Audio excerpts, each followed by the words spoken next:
Hi, everybody. This is Allison from Allykatkreations. How are you? Please share and subscribe to my channel if you have yet to do so. And if you get anything from my work, a connect dot an epiphany, a mind-blowing moment, a new book to read, a new author to explore, artwork, look at my website, AllyKatzkreations211.com. You can peer the portfolio of things that I do. I customize things for people. Don't be shy. Email me or reach out to me, and I will hook you up. Yes. So before I begin Oahspe, the book of Lika, and we're going to do the book of Arkaban, History of Moses in Egypt. So before I start, I just want to let everybody know the hiring process just took a step further, and I had to do some emailing today. Very excited, and we'll see what happens. I need steady income desperately. It is very chilly outside.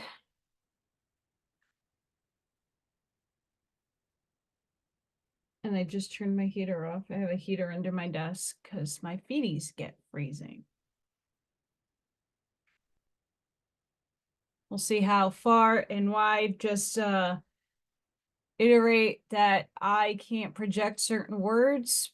I have bad teeth. I have no teeth in the back, and my stuff falls out. I'm also dyslexic. So mind you, I am not a perfect reader. I'm here to just try to help people that can't get access to this book or just don't have the time to read. God commanded his Lewis in the high heavens, saying, "Descend ye to the earth, to the land of Egypt, and raise me up a son capable of my voice."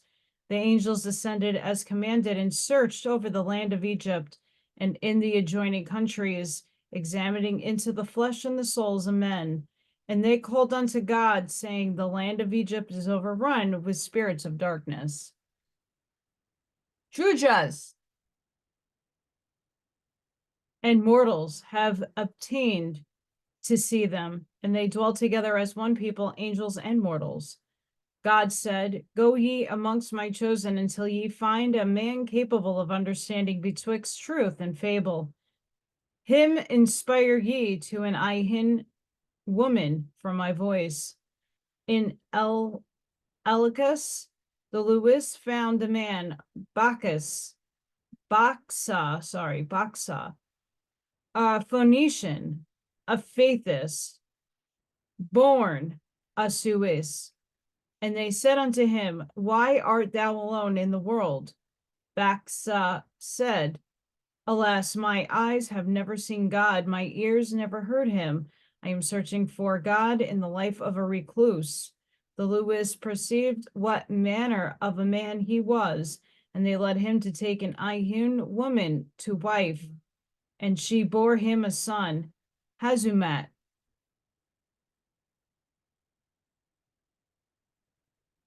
Interesting here. The Lewis perceived what manner of a man he was, and they led him to take an Ihun woman to wife, and she bore him Hazumat. I've heard this name before. I can't reclaim where. The Lewis guarded Hazumat till he was grown, and they spoke to him, trying him also as to his power to distinguish angelic voices. Him they also inspired to take an Ihun woman to wife, and she bore a son,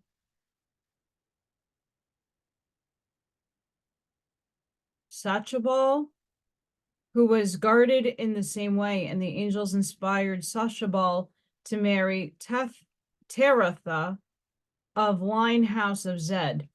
Teratha bore a daughter who was named Edemas, and Edemas bore a son by an Ihun father without marriage, and she called his name Levi, signifying joined together, because his toes were not separate on the right foot, nor the finger separate on the right hand, and Levi grew to be a large man, larger than two large men. Nephilim. Levi, being of the fourth birth of Ihun blood, was not acknowledged an heir of the chosen race, the Faithists. Therefore, Levi established a new line, which was called the House of Levi. Levi, not being eligible to a Faithist wife, was inspired by the Lewis to take an Ihin, Metesa, to wife. Metesa bore him a son, Kohath, who at maturity was admitted to the order of Hava, the third degree of Faithist, whereupon he was circumcised and afterward called an Israelite. The name given to the Faithists of Egypt. Kohath took a wife, Mira, a devout worshiper of Jehovah. Mira bore him a son, Amram, who took wife Yochved, sister-in-law to Kohath, and she bore him a son who was Moses. Before Moses' birth, the Lewis perceived that he would be capable of the Father's voice, and they called unto God, saying, in the next generation, behold, thy son will be born. In these days in Egypt, there were houses of records, where the affairs of the state and of the king, governors, were recorded, also the births and marriages and deaths of people. The languages of the learned were Phoenician and Parisian, but the native languages were Egyptian, Arabic, and Etruscan, and Semis. The times by the learned give 2 sons to a year, but the times of the tribes of Eustia gave only 6 months to a year.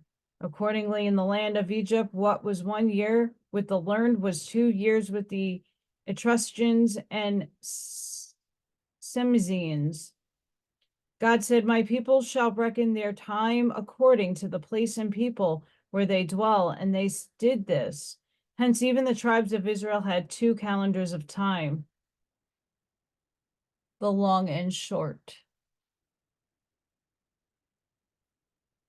That deserves a pen mark. To the events of prophecy, there was another calendar called the Ode, signifying sky time or heavenly times. 1 ode was equivalent to 11 long years. 3 odes, 1 spell, signifying a generation. 11 spells, 1 tough. Thothma, the learned man and builder of the Great Pyramid, had said, as a diameter is to a circle, and as a circle to a diameter, so are the rules of the season of the earth. Interesting there. For the heat of the cold, or the drought of the wet, no matter, the sum of 11 years is equivalent to the sum of another 11 years. 1 spell is equivalent to the next 11th spell. And 1 cycle matcheth every 11th cycle. Whoever will apply these rules to the earth shall truly prophesy as to drought and famine and pestilence, save there wherein man contriveth by draining or irrigation, and he apply himself to find the light and the darkness of the earth. These rules are sufficient for, as there are 363 years in 1 tough, so are there 363 days in 1 year, besides the 2 days and a quarter when the sun standeth still on the north and south lines. In consequence of these 3 calendars, the records of Egypt were in confusion. The prophecies and the genealogies of man became worthless. And as to measurements, some were by 3s, some were by 10s, and some were by 12s. And because of the number of languages, the measurements became confounded, so that with all the great learning of the Egyptians and with all the care bestowed on the house of records, they became even themselves the greatest confounding element of all. Jehovah had said, for 2,000 years, I gave my enemies a loose rein, and they have the longest line of kings in all the world. And yet in the midst of their propensity, they fall down like a drunken man. Even their language is become like a peril that is lost in a mirror. Jehovah said, because the kings of Egypt have outlawed my people and denied them the right to obtain great learning, behold, my people are divided also.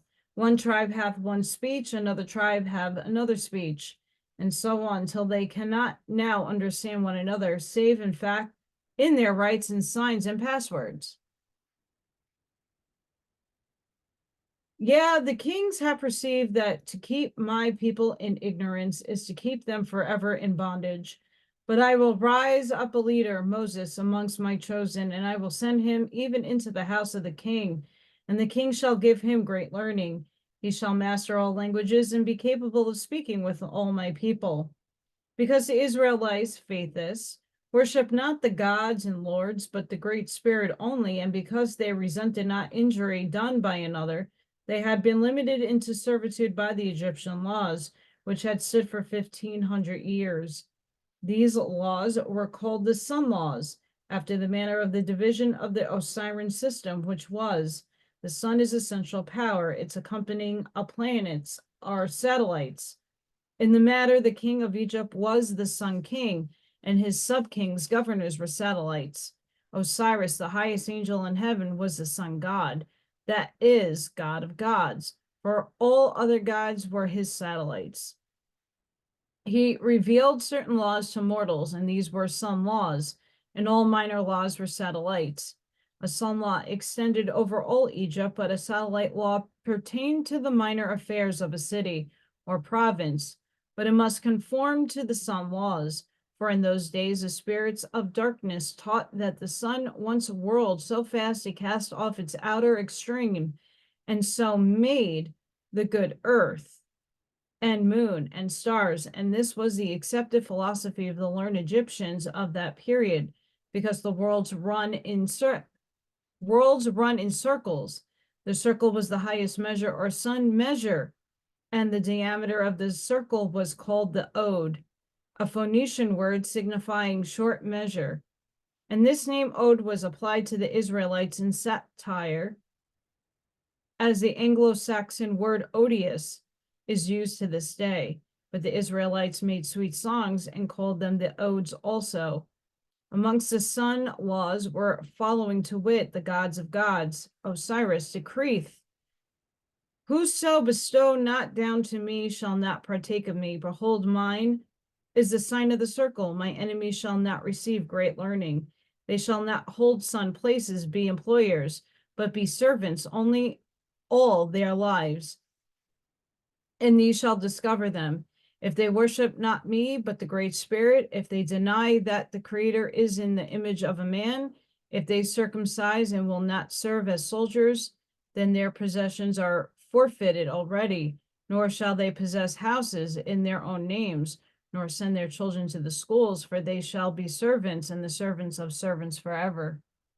Under the Egyptian laws, it was accounted to a sufficient crime of idolatry to worship the Great Spirit. Jehovah and the Israelites were not even admitted to the courts to be tried for an offense, but fell under the jurisdiction of Master, from whom they labored, and his judgments were unappealable. Now, at the time of the birth of Moses, there were in Egypt 13 million inhabitants, and of these 4 million were faithless Israelites, more or less. For amongst the Israelites, not all were of full faith, but many, to shirk the rigors of the sun laws, professed to be worshippers of God, Osiris, and they would also enlist as soldiers and otherwise convene in the ways of men for sake of favors, for which season and reason the sun king Pharaoh favored the time might come when the Israelites might revolt against the sun laws and become soldiers and confederate with foreign kingdoms for the overthrow of the Egyptian dynasty. For more than 300 years, the god Baal and the goddess Asheroth had driven the foreign kingdoms to war, and in consequence of these wars, the faithless had fled into Egypt and even accepted servitude rather than be slain elsewhere. Jehovah had said, behold, my enemies in killing one another frighten off my chosen. Now will I lead them into Egypt together and give unto them a great leader, and he shall restore my doctrines unto them, and I will afterward deliver them into the land of their own. The king's palace and pyramids were surrounded by a wall of stone. with 12 gates made of wood and iron. The wall was of sufficient breadth for 12 men to walk abreast thereon, and the height of the wall was equivalent to 12 squares. On the summit of the wall were 12 houses for the accommodation of the soldiers who patrolled the walls, and in every gateway were houses for keepers and gates, so that no man nor woman nor child could come into the palace or palace grounds without permission. And it came to pass that when Leotonus, the king's daughter, walked near the river accompanied by her maids, she beheld a child in a basket among the blushes. Leotonus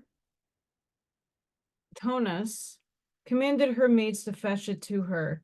And when she looked upon it and beheld it, it was an Israelitish child. She said, the gods have sent him to me, and he shall be my child. And they bore the child into the palace. And Leotonus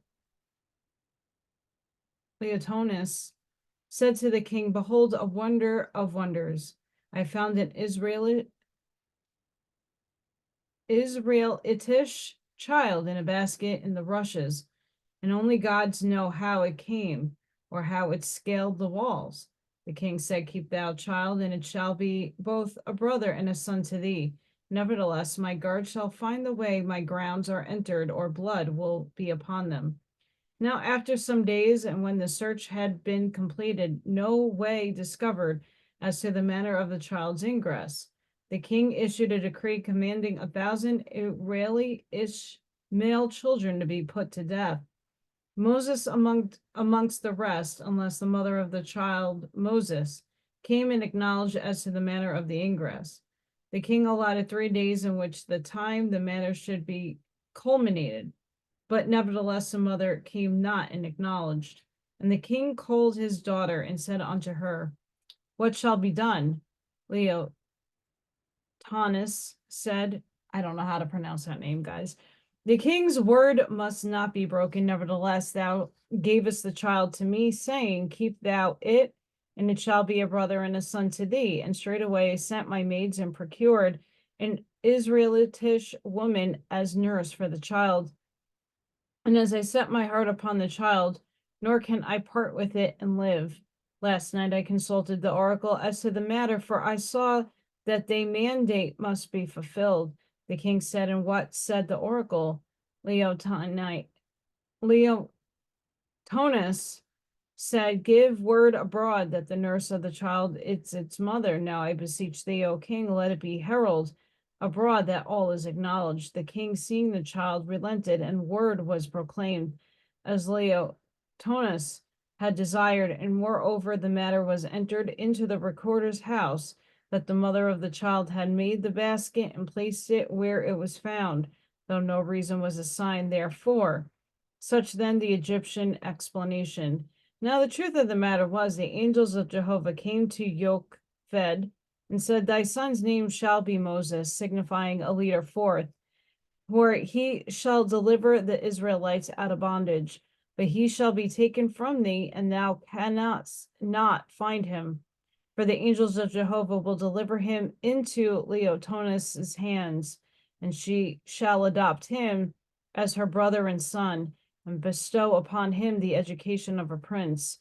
Yocheved feared, for in those days male children of Israelitish parentage was outlawed, nor could any man be punished for slaying them.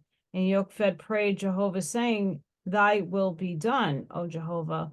For I know thy hand is upon my son, but I beseech thee, O Father, that I may come to the princes and be her nurse for the child. And the angel of Jehovah said, swear thou before Jehovah, thou wilt not betray to the child that thou art his mother. Yocheved said, though I be commanded by the king, yet will I not own that I am the mother, and it will be thy will, O Jehovah. And Jehovah's angels fashioned a basket and carried the child and placed it where it was found by Leotonus and her maids. And Leotonus, seeing it was a Hebrew child, commanded one of her maids to go and bring an Israelitish woman to nurse it. And the maid went out and beyond the gate and found and brought Yochved, the child's mother, but no one knew she was its mother. And when Yochved had come before the princess, the latter said unto her, Nurse thou the child, for I will be its mother and its sister, for the gods have delivered it into my hands. And Yochved said, It is a goodly child, and I will nurse it for thee. Moses grew and became a larger man, being a pure Ahuan, copper-colored, and of great strength. And Pharaoh, having no son, bestowed his heart on Moses and raised him as a prince, having provided him men of great learning to teach him. Moses was a master of many languages, and withal made acquainted with kings and queens and governors far and near. And he espoused the cause of the king whose dominions held 7 kingdoms beyond Egypt as tributary kingdoms which paid taxes to Pharaoh. So Pharaoh made Moses ambassador to the foreign kingdoms, in which capacity he served 12 years. But because of the prejudice against him for being an Israelitish blood, the court of Pharaoh importuned the king for his removal, and Moses was so removed from office under the king. The king said to Moses, My son, this is a double infliction on me in my old days. In the first place, it is as sword thrust to cut off my love to thee, lest thou some day become king. And in second place, it is hard for a Pharaoh to be dictated to by his own court. Moses replied, Fear not, O king, that my love and thine can be served. Oft it happeneth that men are tried in a way that they know not the wisdom of, but which afterward we realize to be the best thing that could have taken place. As for myself, I think this rebuke is put upon me by Jehovah, because I labor not for my own people. The king said, How so? Moses replied, For many days a great heaviness hath come upon me. It is as if the wind of heaven bore down on my heart, saying, Moses, Moses, lift up thy voice for thy people. For behold, the king, thy father, will favor thee.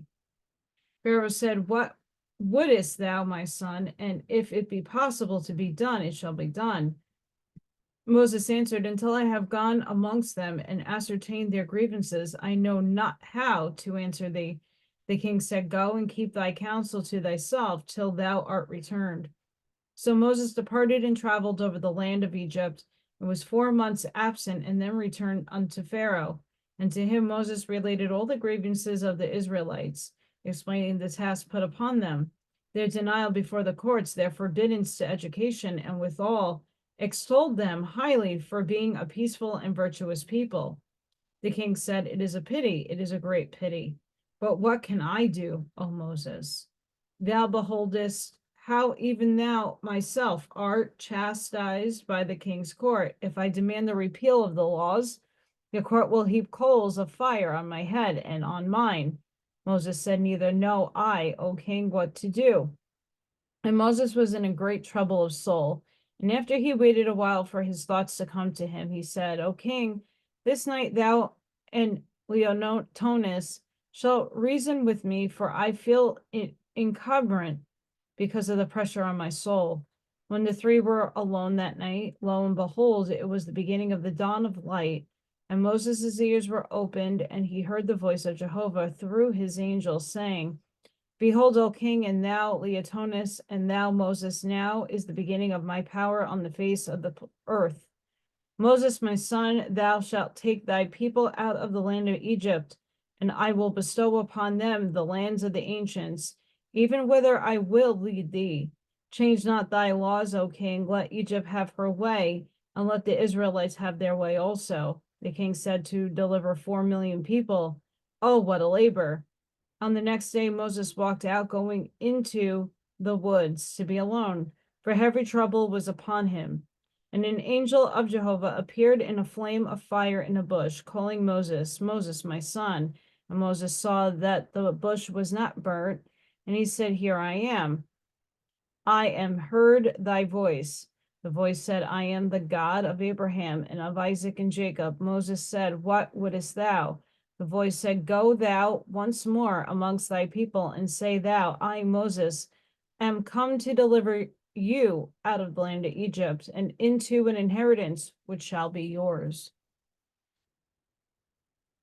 Moses said, my people will ask of me, by whose authority and speakest thou? What then shall I answer them? The voice said, say thou to them, the I am sent me.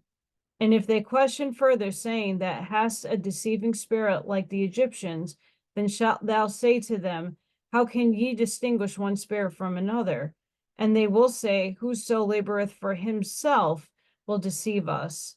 And thou shalt say to them, whosoever hath faith in Jehovah, let him give up all, even as I do, and let them follow me. For if a multitude go forth in faith in the Father, then will the Father provide unto them. For this is the meaning of faith, from which ye were named Israelites. So Moses and his brother Aaron traveled about in the land of Egypt, calling together rabbin families, explaining to them and urging the people to get ready and depart out of Egypt. For 3 years they thus labored, and it became known far and near that the project was on foot. And the oracles of the Egyptians prophesied that when the Israelites were once out of the country, they would unite with the kingdoms whereto Moses had been ambassador, and then return and overpower the Egyptians. And in order to stigmatize Moses, they said he fled away from Pharaoh's palace because he had seen 2 men, an Egyptian and an Israelite, fighting, and that Moses slew the Egyptian and buried him in the sand. And the recorders thus entered the report to the recorder's house. Moses was of tender heart, and he inquired of the Great Spirit, saying, will ever a voice of justice speak my behalf? Jehovah through his angel answered Moses, saying, suffer thy enemies to put on record what they will, for the time will surely come when the truth shall be revealed unto men. Pursue thy course, for it shall be shown that thou doest still visit the king. Therefore hadst thou fled, as the records state, thou wouldest not return with the report hanging over thy head. In the days Egypt was a land of glory and of misery. Hardly it is possible for the words to describe the splendor in which the nobles lived. Of their palaces and chariots 1,000 books might be written, and yet not revealed all. And as to the members of the king's court, so grand were they, that many of them stood not on the ground for 1 year's end to the other, but caused carpets to be spread wherever they desired to walk. And as to their chariots, they were bound with silver and gold and set with precious stones. Of the royal court and the nobles, there were 2,480, and they owned and possessed everything in Egypt, which was the richest country in the world. The next in rank were the masters, who were servants and tenants to the courtiers and nobles. Of the third in rank were the faithless, called Israelites, who were servants under the masters. And it was against the law for anyone to call a meeting of Israelites or to incite them against servitude to the masters, for which reason Moses and Aaron violated the law of the land, nor dared any man to arrest them, because Moses bore with him the king's seal. Of the miseries of the land of Egypt, with the half hath never been told, nor ever shall be, for they were of the nature of the flesh, and of such kind that one may not mention them fully. For the history would also involve the beasts of the fields, and dogs, male and female goats also. Suffice it, the people were victims of evil spirits, and have descended to such unnatural practices as poisoned the flesh, which became inhabited with vermin, and they had running sores, and only evil practices alleviated the pains. The people were subjected to entrancement by evil spirits, and the latter appeared amongst the people, taking to themselves corporeal forms of evil's sake, also eating and drinking with mortals daily. When Moses beheld these things, he prayed to Jehovah for wisdom and strength, for thousands and thousands of the Israelites were becoming afflicted in the same way. Jehovah answered Moses, saying, because of the abundance of evil angels in this land, it is impossible for my chosen to dwell herein and escape affliction. Moses explained this matter to the Israelites. Jehovah said, Moses, thou and thy brother shall return to the king, for he is worried concerning thee and thy labors. Behold, the nobles have complained before the king against thee. Moses visited the king, who was sick with a fever, and the king was on his divan at the fountain in the palace grounds, and the men servants were forcing water. When the king saw it was Moses, he raised up rejoicing and called Moses to come and sit with him. And the servants ran in and told Leotonus that Moses had returned, and Leotonus came also and rejoiced to see Moses. Now, while as they were talking, the king was overcome and fell in a faint, whereupon Moses raised him up and restored him, and then carried the king unto the palace in his arms, carried he him. Leotonus said, Moses, my son and brother, thou shalt not more leave us alone? Behold, my father is old, and he gave his heart to thee when thou wert a child. Be thou to him his son. Behold, he revives in thy strong hands. Then spake the king, saying, My son, with all thy wisdom, canst thou understand a woman? Moses said, Alas, O king, save the princess. I have not studied them. But why askest thou? The king replied, Leotonus has not said one word about the affairs of the kingdom. What is uppermost in a woman's heart, that speaketh she first? But as to man, he speaketh first that which lieth at the bottom of his heart. I love thee, Moses, and delight in thy presence, but my kingdom concerneth me deeply. The nobles have complained against thee for meddling with their slaves, and for this I have desired to see thee. Moses said, The voice came to me, informing me of what thou sayest, and then commanded me to come too, saying, If I should die before thou hast accomplished the migration of thy people, I fear my successor, Nugan, will make it hard for thee. Tell me, therefore, how matters stand with thee. Moses said, Jehovah hath planned his migration, it cannot fail. For witness thou what proof I have found. The Israelites were looking for a leader forth, even as I was named in the basket, and wherever I have gone, the rabbis and their families are acquainted with the matter, as it were born in their souls. The king said, Everywhere the oracles declare against thee, and Jehovah saying, Thou art in the hands of evil spirits. Moses said, What are the oracles to me? To feel assured one is a good work. This is better than oracles. And that concludes the bottom section. Now we're going to go to the top. Top of the book. Lika spake before the Rapone host, saying, Behold, the hosts of laborers are allotted to their places. Let us go about and examine the earth and her heavens. It is proper that my surveyors measure her land and water together with all the living thereon, and wherein especially as to every man and woman and child, and the time of maturity unto them, and the years of generations of men. And man that is brought forth out of the earth shall be numbered, and the grade of their understanding measured, and the nature of his desires and aspirations shall be ascertained, which reports shall be copied and sent into the Orion kingdoms for the deliberations of chiefs, that they may determine as to the requirements of the earth, and as to the nature in which her roadway shall be strewn with either light or darkness for the ultimate perfection of her soul's harvests. Interesting there. And the heavens of the earth shall be measured as to the spirits of the dead, and their grades shall be made out together with her, with their desires and aspirations, the lengths of the times of their bondage to earth, and the places of their habitation, and the nature of their supplies. And a copy of such record shall be made and also sent to the Orion chiefs for their deliberations. And the plateau of the earth's heavens shall also be numbered and measured, and their localities mapped out and recorded, and copies thereof also sent to the Orion chiefs, that they may be determined as to necessary changes therein and thereof. During which time of my absence from Theovakistan, I appoint Harvalgosaya as vice goddess in my place. How sayest thou, Hargolgisaya? She said, Jehovah's will and thy be done. I am rejoiced. Lika then called Havral Gosaya to the throne and commissioned her vice goddess of Theovakistan.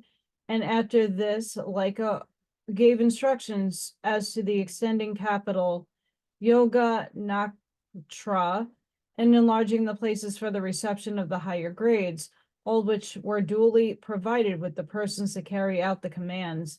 And now Lika spake to Ahura, saying, Behold, thou shalt return to thy kingdom, Vara Purushana.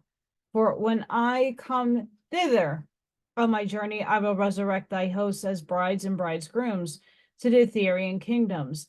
Thy labor is well done. Thy glory is the glory of thousands of millions. May the love, wisdom, and power of Jehovah be with thee now and forever.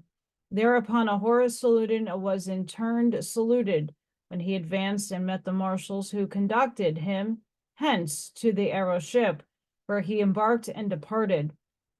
In due time, Lika's Akvin was completed, and he with the Rapon hosts, besides 1 million hosts in attendance to make necessary surveys and records, entered into the ship and departed for his 2 years' cruise around about the earth and in her heavens. Sufficient unto the earth and is the history thereof, and the maps and lands and water of the number of inhabitants and the living creatures upon the earth and in the waters thereof, which are in the libraries of the earth. Therefore suffice it that the revelations of the heavens upon the face of the earth, which records are the libraries of heaven, shall be disclosed before the generations of man from the records of Lika, son of Jehovah. This then is a synopsis of the atmospherian heavens at the time, to wit, in the hells of Horde, with Anuhazi, alas Deus, 40,000 million angels. In the hells of Tien, 8,000 million. In the hells of Sudka, 12,000 million. In the hells of Osiris, 17,000 million.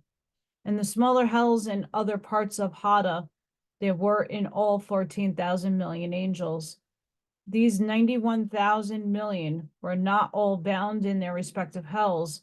Upward of 30,000 million of them surged out from one hell to another, often in groups of 1,000 million. And these groups at times descended to the earth, fastening upon mortals, even casting large cities and nations in death, because they carried the foulness of their hells with them. They impregnated the air with poison, so the mortals were swept off by the million, and these were called plagues. Lika said, Behold, I will give a new grade to these heavens for a season.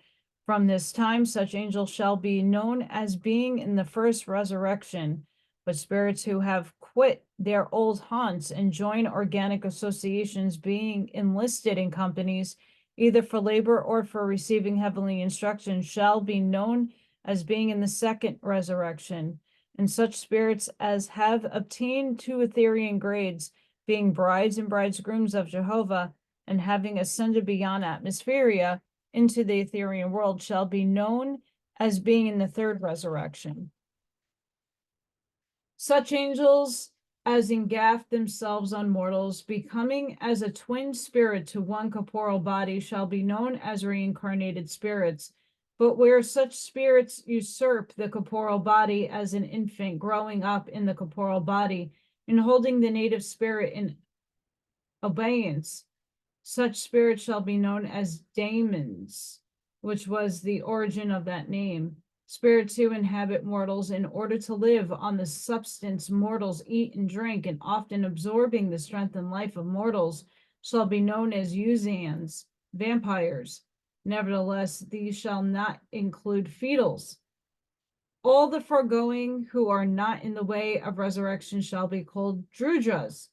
Now behold, there were millions of angels in those days who knew no other life but to continue engrafting themselves on mortals.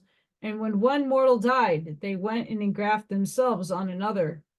These were the fruit of the teachings of the false gods who had put away the all-highest Jehovah. They could not be persuaded that Etheria was filled with habitable worlds, and they professed that they have been reincarnated many times, and that previously they've been great kings or philosophers. Some of them remembered the Jaihangan period of 1,000 years and so hoped to regain their natural bodies and dwell again on the earth and forever. Hence was found the story that every 1,000 years a new incarnation would come to the spirits of the dead. Like I said, such spirits as come to the mortals purposely to inflict them with pain or misfortune shall be called evil spirits. And when they go in groups having a leader, that leader shall be called Beelzebub, that is captain of evil, prince of devils. And this was the origin of that word. In Parisi and Helesti, they were habited with mortals 1,000 million demons and 1,200 million evil spirits. In Vinu, there were 1,100 million demons and 1,000 million evil spirits. In Egypt, there were inhabited with mortals 700 million engrafters, reincarnated spirits, who for the most part held the spirits of their victims in abeyance of their natural lives. In Japheth, there were inhabited with mortals more than 1,500 million demons and evil spirits, besides 400 million vampires, so that in these three great divisions of the earth, Vinu and Japheth and Arabia, they were habited upward of 10,000 million spirits who had not obtained any resurrection. Besides all the foregoing, there were thousands of millions of spirits in chaos, being such as had been slain in wars. Of these chaotic spirits, there were in Parisi and Helesti 1,000 million, and in Japheth 2,000 million, and in Vinu 2,000 million.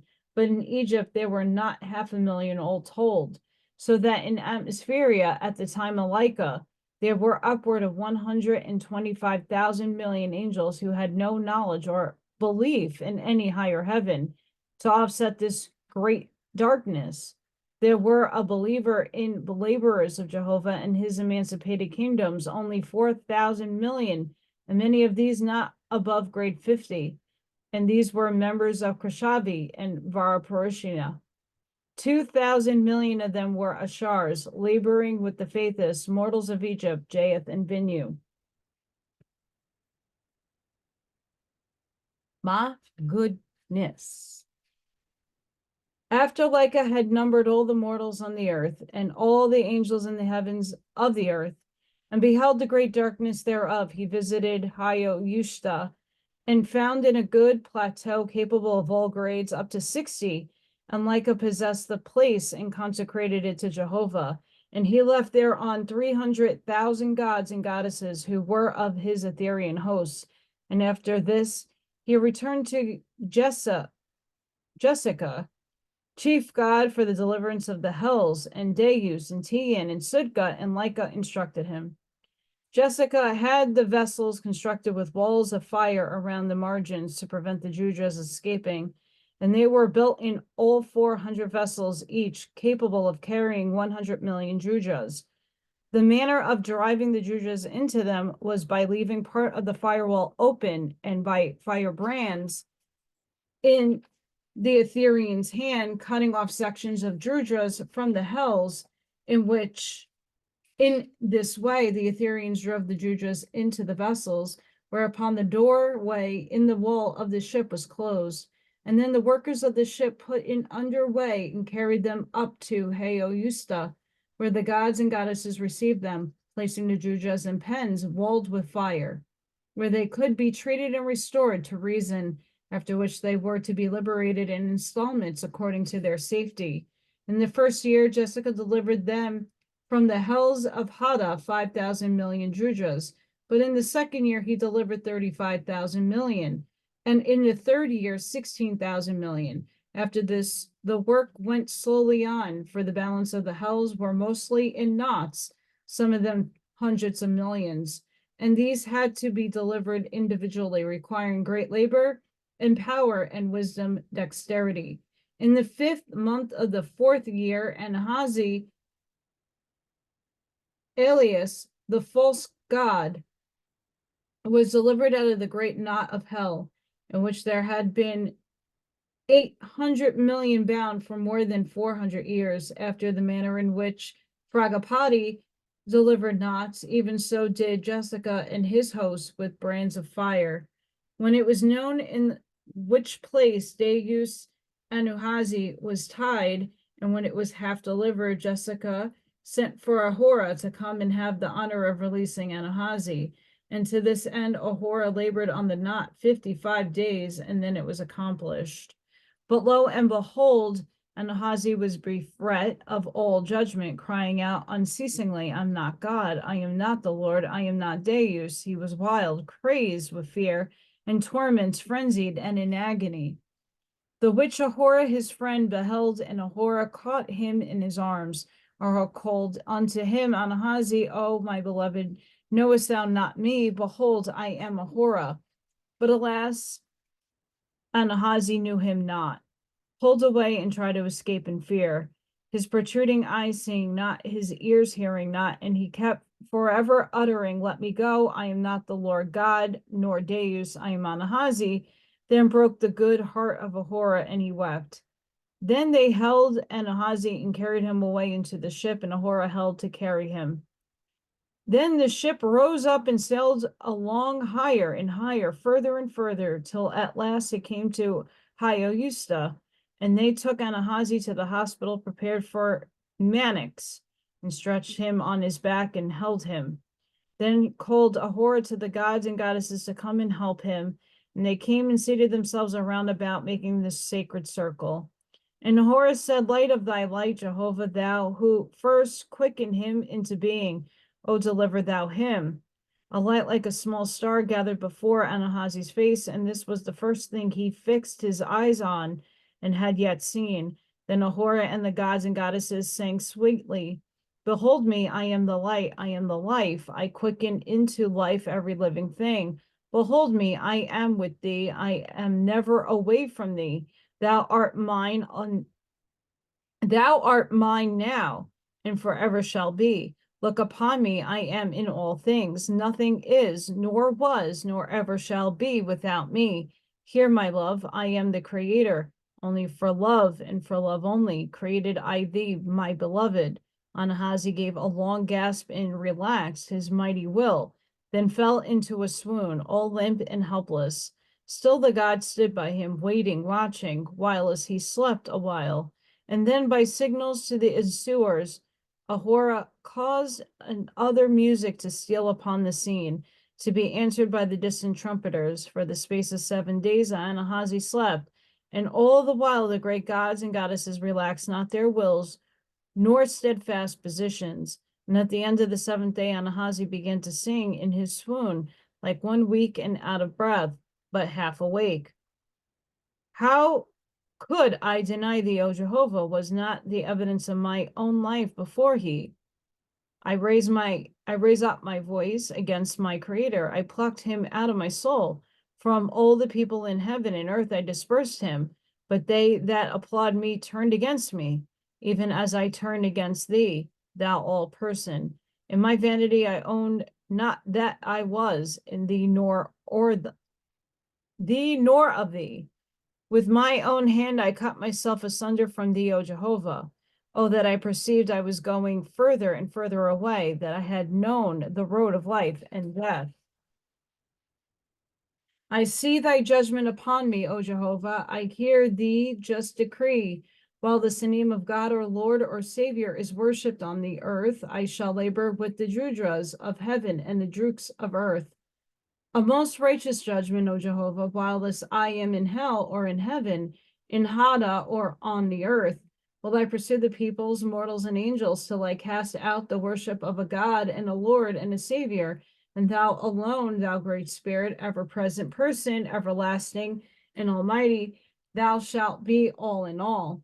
Again, Anuhazi went off in a swoon for the space of 3 days, and yet the gods and goddesses ceased not their fixed places. And again, with the music resumed till Anuhazi woke again, chanted in Jehovah's praise. And again he relapsed, and again awoke for many days, but at last awoke and beheld first of Ahura. Steadily and widely he gazed thereon, upon his eyes were clouded as if dead, and he dropped again into a swoon. Another day, the gods watched him and sang for him, moved not from the sacred circle of Jehovah. Then Anahazi awoke singing, who was it taught me to love? Ahura. Who first proclaimed Jehovah unto my ears? Ahura. Who was the last to plead Jehovah? Ahura. Who most of all that lived labored for me? Ahura. I broke thy heart, O Ahura. I was mad, and I was mad, Ahura, because of thy love, Ahura. Thou praisest me. I was vainglorious and unworthy of thee, O my beloved. Thy vision hath raised up before me, Ahura, second to Jehovah, O my love. O that thou knowest I am here, penitent and heartbroken. I know thou wouldest fly to me, Ahura. Thou alone do I know, who would never desert me, sweet Ahura. Then again Anahazi relapsed into a swoon, wilted, breathless, like one that is dead. Ahura sang, behold me, I am Ahura. I come to thee from afar. O Anahazi, awake and behold thy love, my love. My heart is broken for thee, Anahazi. 1,000 years I have wept for thee, and that thou couldst awake to know me. Anahazi looked up and beheld Ahura. The latter kept on singing. It is not a dream, Anahazi. Thy Ahura is here. Behold me. I am he. Break the spell, O Anahazi. By Jehovah's power, put forth thy soul. Ahura is here. Again, Anahazi relapsed, but not to swoon, merely closed his eyes and sang, blessed art thou, O Jehovah. Thou hast given me a sweet vision. Thou hast shown me the face of my love, Ahura. His sweet voice fell upon my ear. I am blessed, O Jehovah. Even these hells hast thou blessed, O Jehovah. The darkness of endless death is made light by thy almighty touch. Thou alone shall be my song forever. Thou alone, my theme of delight. Jehovah forever, Jehovah forever, forever. Then Ahura, seeing the spell was broken, said, arise, O Anahazi, I will sing with thee. Behold, Ahura, thy love is before thee. This is no vision. Come thou to my arms of thy love. And he raised Anahazi up, and he awoke fully, but trembling and weak, and knew understandingly. So this ends, for right now, the lower and the upper books. Woo! Thank you all for listening, watching, and getting close-ups of my face. Not pretty, by any estimate. Sending each and every one of you love, light, compassion, grace, protection, shielding energy. Please check my website out if you are so inclined, and you could support me. All the links to do that is in the description box below this video. And I want to thank all the new subscribers and everybody who is supporting me and my work. I thank you so much. It wouldn't be really, seriously, I know people say this all the time, but it really literally wouldn't be possible to do this without you and your support. It means a lot to me, and I'm very humbled and I'm very gracious. So thank you, guys. Until the next one, guys.